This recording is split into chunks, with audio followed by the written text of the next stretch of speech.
नमस्कार सुदर्शन न्यूज में आपका स्वागत है। मैं हूं मुकेश कुमार और आप देख रहे हैं जवाब तो चाहिए। जवाब तो चाहिए में आज हम बात करेंगे कांग्रेस के राम विरोधी एजेंडे की। लोकतांत्रिक देश में राजनीतिक विरोध सामान्य बात है, लेकिन एक राजनीतिक पार्टी की विचारधारा या पार्टी के नेताओं का विरोध करते करते जब कोई दूसरी राजनीतिक पार्टी सनातन संस्कृति, हिंदू धर्म और श्रीराम का विरोध करने लग जाती है, उसका अपमान करने लग जाती है, तब दुख होता है। कांग्रेस और उनके नेता वही कर रहे हैं। बीजेपी और मोदी का विरोध करते करते कांग्रेस और कांग्रेस के नेता श्रीराम और श्रीराम के मंदिर और श्रीराम के भक्त कारसेवकों का विरोध करने लग जाते हैं।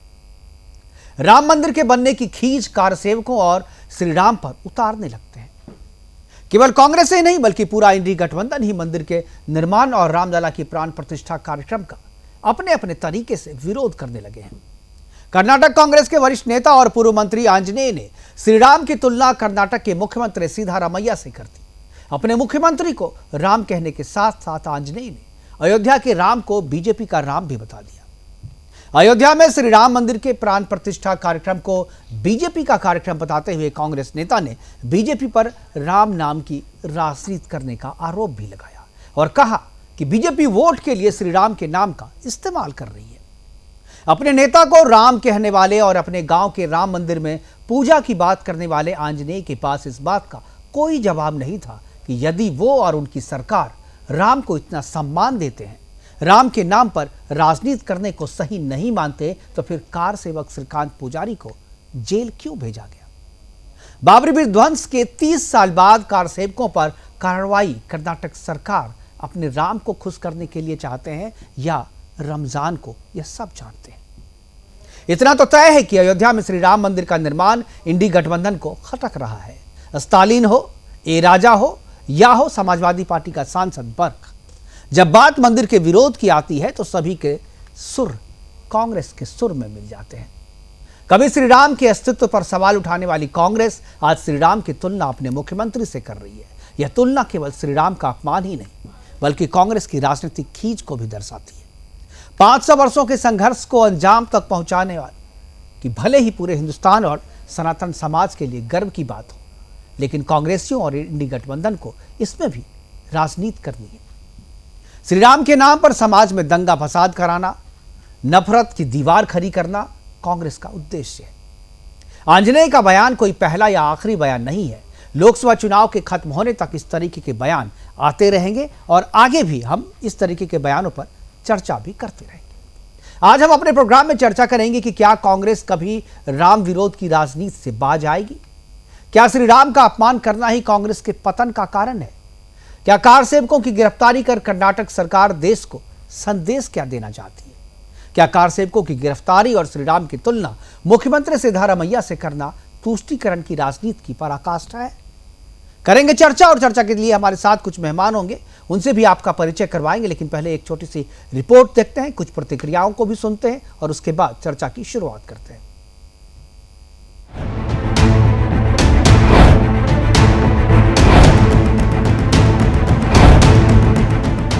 अयोध्या में प्राण प्रतिष्ठा से पहले कर्नाटक में श्रीराम के नाम और श्रीराम के भक्त के साथ होने वाली बेशर्मी की पराकाष्ठा को पार किया जा रहा है।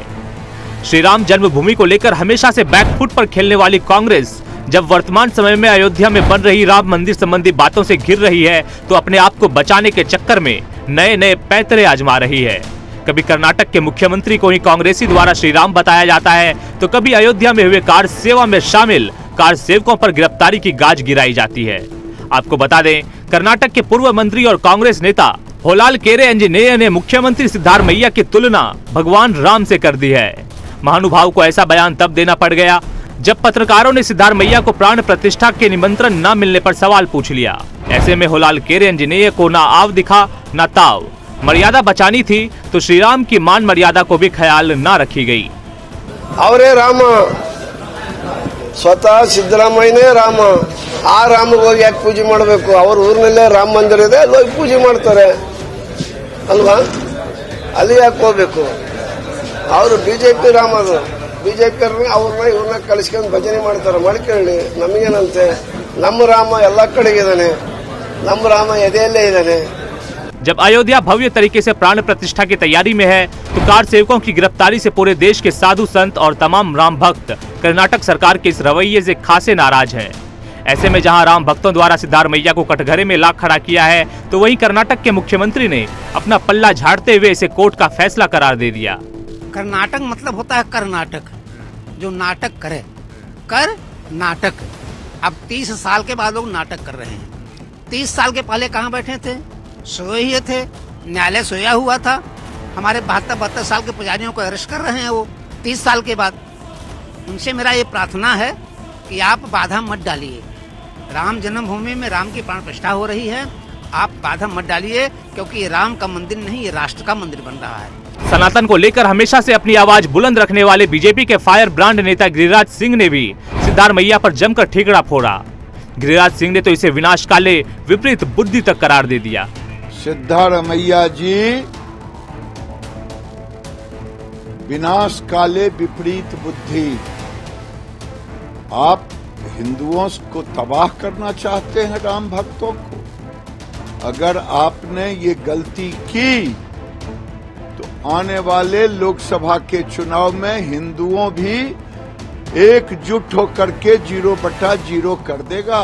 फिर उसके बाद देखना राम भक्तों से टकराव।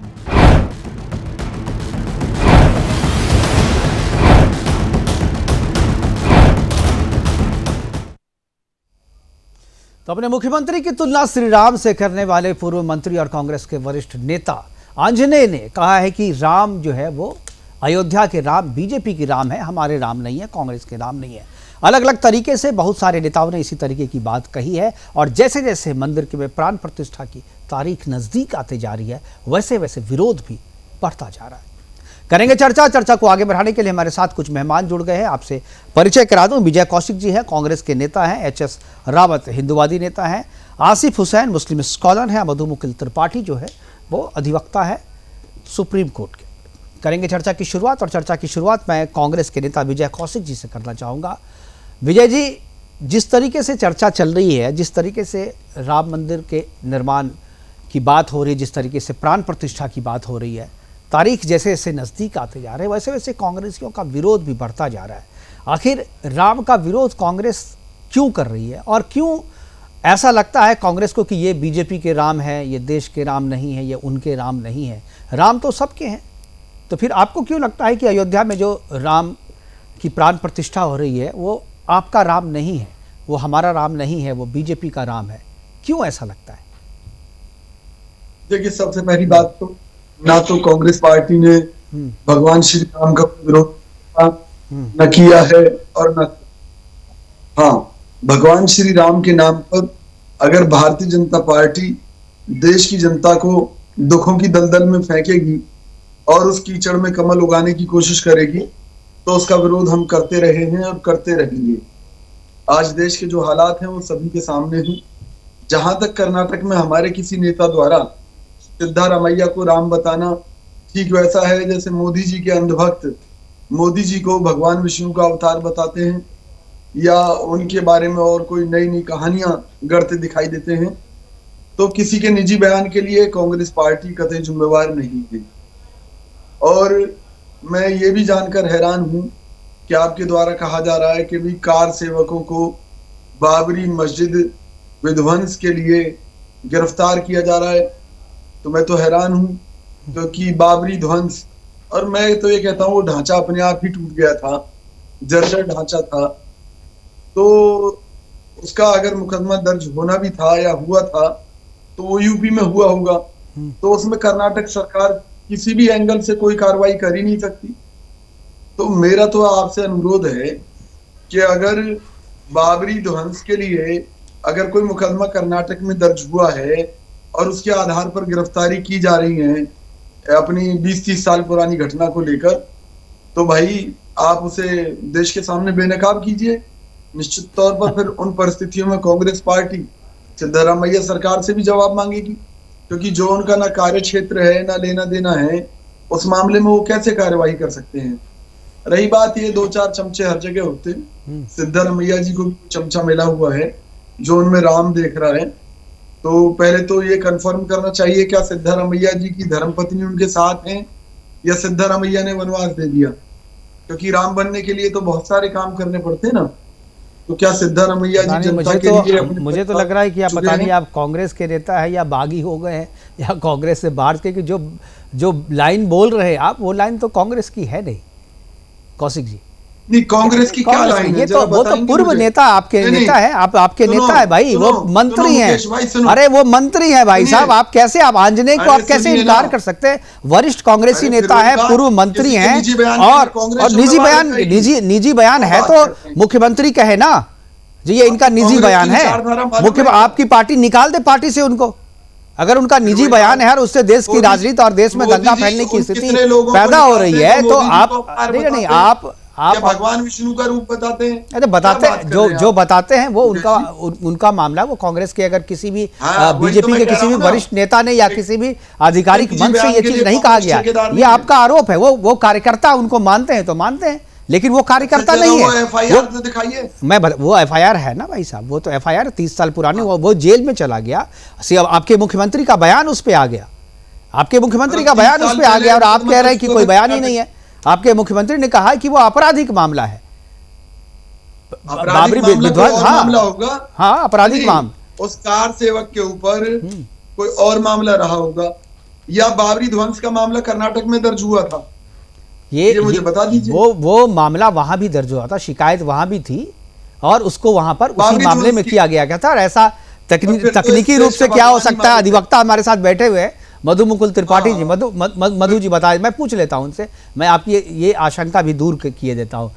मधु जी, क्या ये जो पुजारी श्रीकांत पुजारी की जो गिरफ्तारी हुई जो कार सेवा में, क्या आपको लगता है वहां पर केस दर्ज हो सकता है? तकनीकी रूप से बताएं। हाँ देखिए, तकनीकी रूप से हुआ क्या कि उसमें जो कार सेवक यहाँ भाग लेने आए थे, चूंकि वहां से आए थे, वहां से चले थे, तो उन्होंने वहां भी एफआईआर की थी। पूरे देश में अलग अलग राज्यों में जो कार सेवक वहां से चले थे, तो उनके खिलाफ, क्योंकि कांग्रेस की सरकारें जहां जहां थी वहां वहां एफआईआर की गई हैं, और उन एफआईआर में 30 साल पुरानी एफआईआर में अरेस्टिंग हुई है। सबसे पहले मैं दो चीज कहना चाहूंगा मुकेश जी, मुझे हंसी आ रही है कि श्रीमान कौशिक जी या तो कांग्रेस के हैं नहीं, या ये पूरा अध्ययन करके आए नहीं हैं, या तो कांग्रेस के हैं नहीं या अध्ययन करके आए नहीं हैं। इस ढंग से ये कांग्रेस की जो अभी कह रहे हैं विचारधारा क्या है, तो मैं बता दूं, कांग्रेस का निर्माण एक अंग्रेज डीएम जो एवो हुम नाम था और इटावा का डीएम था, उसने किया था। इस उद्देश्य से किया था कि हम भारतीयों पर बढ़िया ढंग से शासन कर पाए। वही विचारधारा कांग्रेस की थी, है और रहेगी। इसीलिए जैसे जैसे भारतीय जनमानस जाग रहा है, कांग्रेस का सुपड़ा साफ होता जा रहा है। और रही बात प्रलाप जो करते हैं ये सिद्धारमैया, मैं क्षमा चाहता हूं, इन पर एफआईआर होना चाहिए, ये अंजनेय पर एफआईआर होना चाहिए, इस प्रकार से प्रलाप करने वाले पर। बिल्कुल। हालांकि मुझसे कोई छोटा सा प्रश्न आपने पूछा था, मैं थोड़ा ज्यादा बता गया। नहीं ठीक है, अब मुझे लगता है विजय कौशिक जी क्लियर हो गए। विजय कौशिक जी, अब भी कोई परेशानी और भी कुछ क्लियर करना है आपको? एफआईआर बाहर भी, आप पूरे देश भर में एफआईआर, सीधी सी बात बता रहा हूँ, हाँ, कि कांग्रेस पार्टी सर्वधर्म सद्भाव में भरोसा रखती है, हिंदू इस देश का मूल नागरिक है, हिंदुओं के धर्म और उनकी आस्थाओं का सम्मान करना कांग्रेस की हमेशा से नीति रही है, और कोई हिंदू विरोधी काम ना हमने कभी किया था, न करेंगे। चलिए, राम का विरोध हिंदू विरोध नहीं है, ये कैसे कहेंगे जी? मधु जी मैं आऊंगा, मधु जी मैं आ जाऊंगा, ठीक है। मैं एच.एस. रावत और आसिफ हुसैन साहब भी हमारे साथ हैं, मैं आसिफ जी के पास जाऊंगा। आसिफ जी, क्या लगता है कांग्रेस जिस तरीके से राम का विरोध कर रही है, मंदिर का विरोध कर रही है, और एक तरीके से कहें जो बोल रही है कि राम के नाम पर बीजेपी वोट बैंक की राजनीति कर रही है, धर्म के नाम पर राजनीति करे, क्या आप भी ऐसा मानते हैं आसिफ साहब? आसिफ हुसैन जी, क्या आपको आवाज मिल रही है? आसिफ हुसैन को आवाज़ अगर नहीं मिल रही है तो एक बार जरा सा पीसीआर को मैं कहूँगा जो ऑडियो ठीक करे। एच.एस. रावत जी से मैं यही सवाल पूछूंगा। एच.एस. रावत जी, क्या आपको लगता है जो आरोप लगाया है, दो चीज़ें हैं, एक तो कह रहे हैं कि भाई राम जो है वो अयोध्या के जो राम है वो मेरे राम नहीं है, कांग्रेस के राम नहीं है, वो क्या कहेंगे आप? देखिए, अभी विजय कौशिक जी कह रहे थे मुकेश जी कि कांग्रेस ने कभी हिंदुओं के लिए बुरा किया नहीं है। तो मैं बताना चाहता हूँ, याद दिलाना चाहता हूँ, एक बार करपात्री महाराज जी जो थे शंकराचार्य जी, उन्होंने साधुओं के साथ गौहत्या के दिल्ली में जी किया था और उन पर किस प्रकार से बर्बरता से लाठीचार्ज और गोलियां चलाई थी, वहां खून बह गया था, खून की नदियां टाइप एक बह गई थी। तो एक आजाद भारत के अंदर सबसे घृणित और सबसे घिनौना और क्रूर वो गोली कांड था। उसके बाद अगर हिंदुओं के लिए अच्छा ही करना था कांग्रेस को, तो ताला खुलवाया आपने, और उसके बाद नरसिंह राव जी ने एक ऐसा एक्ट बना दिया पार्लियामेंट के अंदर 91 का वर्शिप एक्ट, जो कि हिंदुओं के ऊपर कुठाराघात हमला, यानी हमारी गर्दन के ऊपर, हमारे मंदिरों की गर्दन के ऊपर तलवार लटका दी। क्या आप परतंत्र ही रहोगे, गुलाम ही रहोगे, आप स्वतंत्र जीवन अपने मंदिरों में नहीं जी सकते? ये सबसे बड़ा एक जो एक्ट बना के चले गए नरसिंह राव जी, ये हिंदुओं के लिए आज तक एक नासूर बना हुआ है। इसलिए कांग्रेस की जो स्थिति रही है, कांग्रेस के देश आजादी के बाद से अगर मुकेश जी देखा जाए तो हम हमेशा तीसरे नंबर पर रहे। पहले नंबरों पर मुसलमान और ईसाइयों को तवज्जो दी गई, और उस समय तो हिंदू कहने में ही शर्म आती थी, तिलक लगाने में शर्म आती थी, आप गमछा पहनने में शर्म आती थी, जनेऊ पहनने में शर्म आती थी, तो बहुत बुरा हाल था। ये तो जब से भी परिवर्तन हुआ है तो अब गर्व के साथ हम कह सकते हैं कि हम हिंदू हैं, नहीं तो आपको क्लास के अंदर बताने में ही शर्म आती थी। सिचुएशन बनी हुई थी। आज मैं कह सकता हूं कि बाकी आज पूरे वर्ल्ड के अंदर आप गर्व के साथ आप कह सकते हो हम हिंदू हैं।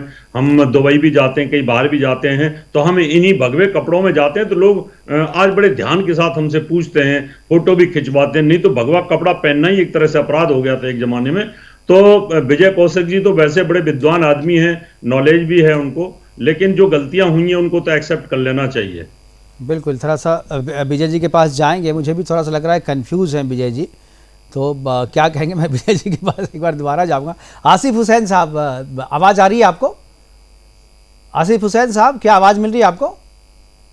एक बार ऑडियो जरा, एक बार आसिफ हुसैन साहब का ऑडियो ठीक है, जब तक मैं मधु जी के पास जाऊंगा। मधु जी, आप कुछ बोलना चाह रहे थे?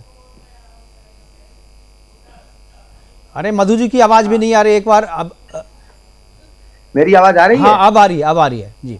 देखिए, मेरे मित्र ने कहा कि कांग्रेस कभी भी हिंदुओं का विरोध नहीं करती। मैं इनको याद दिला दूं कि कांग्रेस के ही एक नेहरू थे जो मीरगंज में पैदा हुए थे।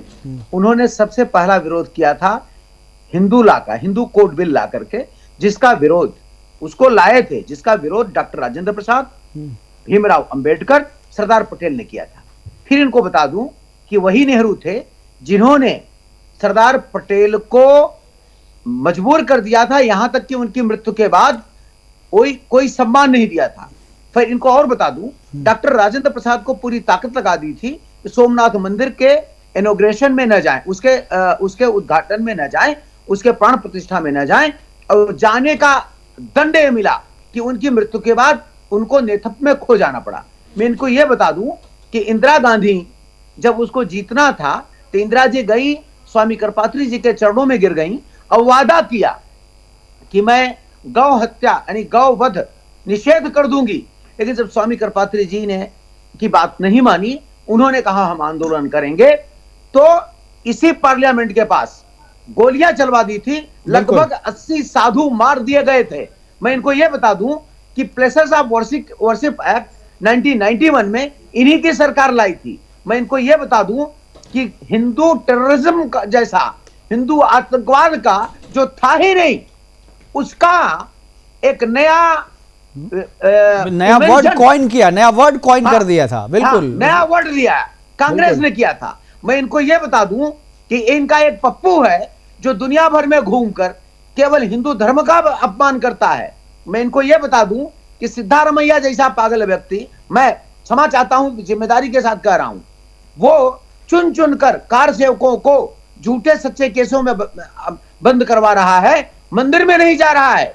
इनको यह बता दूं, इनका मुख्यमंत्री है।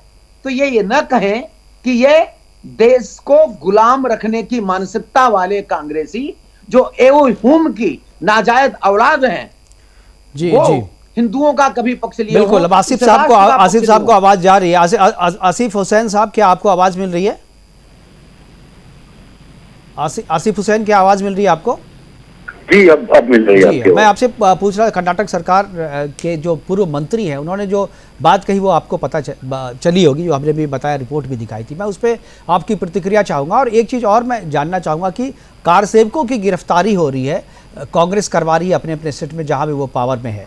क्या आपको लगता है कि इससे एक मैसेज देने की कोशिश की जा रही है मुस्लिम समाज में? क्या मुस्लिम समाज क्यों, जब हिंदू सनातन धर्म पे अटैक होता है या मंदिरों पे अटैक होता है या एंटी हिंदू कोई काम कांग्रेस या उसकी सरकार करती है, तभी मुसलमान खुश होता है? क्यों इस तरीके का इमेज जो है समाज में बन रहा है? किसी मुस्लिम समुदाय के व्यक्ति ने इस गिरफ्तारी का ना तो विरोध किया है, ना इस गिरफ्तारी का कोई समर्थन किया है। कांग्रेस सरकार ने अगर किसी की गिरफ्तारी कराई है तो जाहिर सी बात है कि उस पर कोई केस दर्ज होगा और कानून वही कार सेवा का केस है, 30 साल पुराना केस है कार सेवा। 30 साल हो या कितने भी साल पुराना केस हो, अगर कानून सम्मत कार्यवाही की गई है तो उसका स्वागत है, और अगर द्वेषपूर्ण कोई कार्यवाही की गई है तो मुस्लिम समुदाय उसकी निंदा करता है।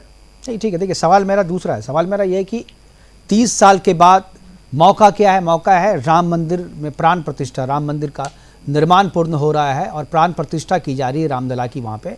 और ऐसे मौके पर आप जो है कार सेवकों की गिरफ्तारी कर आप एक अपने वोट बैंक को संदेश देने की कोशिश करते हैं। और वो जो वोट बैंक है, जो समाज जिसको संदेश देने की कोशिश कर रहा है, वो मुझे ये कह रहा है कि वो समाज इसका विरोध नहीं करता है, समर्थन नहीं करता। भाई, आप समर्थन नहीं करते तो विरोध कर दीजिए ना। ये गलत है, इस मौके पर नहीं करना चाहिए। तो करना था 30 साल पहले करते आप, तभी क्यों नहीं किया आपने? गलत तो लग रहा है ना, देख के सुन के भी गलत लग रहा है, तो आप लोग विरोध क्यों नहीं कर रहे? मान लीजिए समर्थन नहीं कर रहे, ठीक है, विरोध क्यों नहीं कर रहे, ये बताइए। नहीं, विरोध क्यों करें? अगर कोई कानून सम्मत कोई कार्य हो रहा है तो भले 30 साल बाद हो रहा है। भारतीय न्याय प्रक्रिया में देरियां होती हैं, गिरफ्तारी, ऐसा कोई पहला केस तो नहीं है कि जिसमें गिरफ्तारी देर में हो रही है। बहुत केस अधिवक्ता बैठे हुए हैं सुप्रीम कोर्ट के, मुझसे ज्यादा बेहतर जानते हैं कि कोर्ट के उसमें या कानून कार्य में अगर कोई देरी हो रही है तो उसका मतलब ये नहीं कि उसको डिले कर दिया जाए।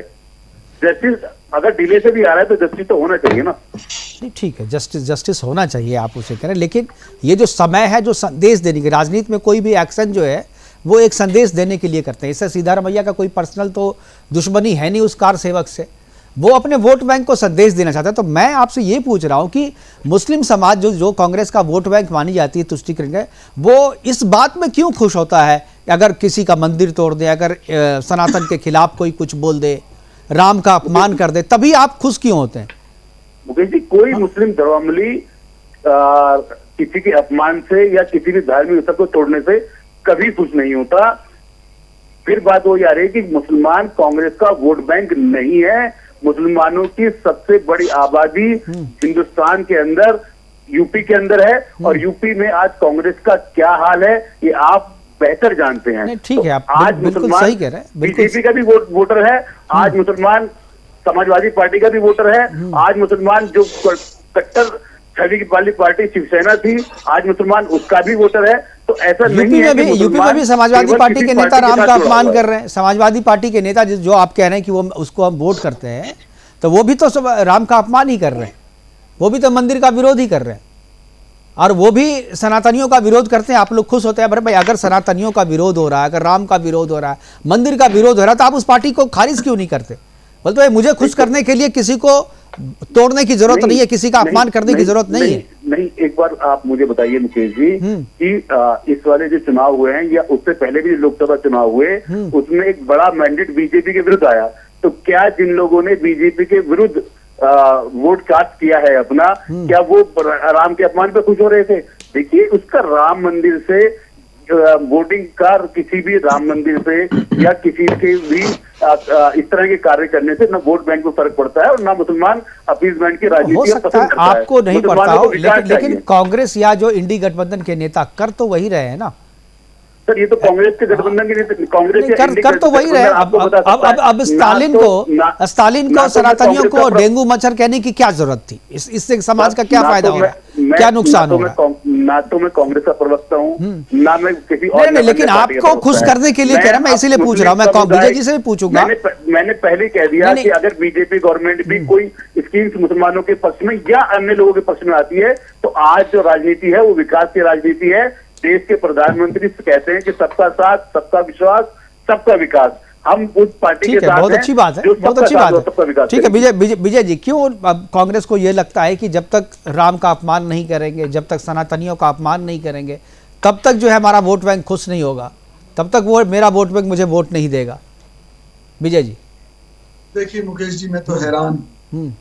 सच्चाई ये है कि एक तरफ तो मोदी जी कांग्रेस के ऊपर आरोप लगाते हैं कि कांग्रेस ने मुसलमानों को पिछड़ेपन के लिए रखा है, उन्हें पीछे रखा, उनका विकास नहीं होने दिया, उत्थान नहीं होने दिया।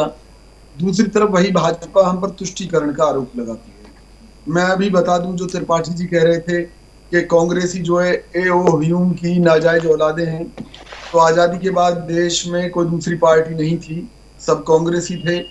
तो उसमें तो त्रिपाठी जी के पूर्वज भी कहीं ना कहीं ह्यूम की औलादे रहे होंगे। बहरहाल मैं इंटरवेन करूंगा। मेरे दादाजी ने नेहरू को जूता मारा था फूलपुर में, रिकॉर्ड है। आपने सुनिए ना, हम वो जूता आपने, चलिए आप इस तरह की बात है प्लीज। ठीक है, आप राजनीतिक विरोध करते हैं, आपके पूर्वज नहीं थे कांग्रेसी, ये कह रहे हैं। ठीक है बस, हाँ अब सुन लीजिए कि भाई सोमनाथ मंदिर का उद्धार किन्होंने कराया?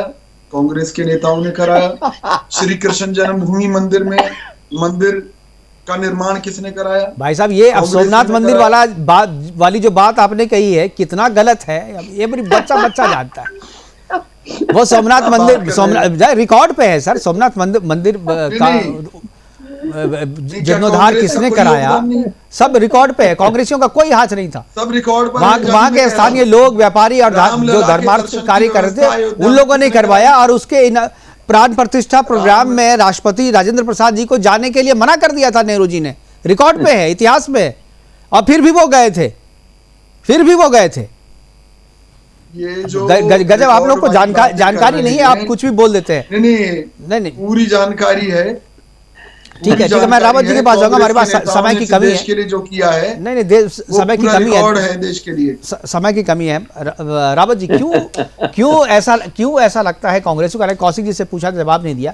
कांग्रेसियों को क्यों ऐसा लगता है कि हिंदुओं को गाली दे करके, सनातनियों का अपमान करके, हिंदू देवी देवताओं का अपमान करके ही मुस्लिम खुश होगा?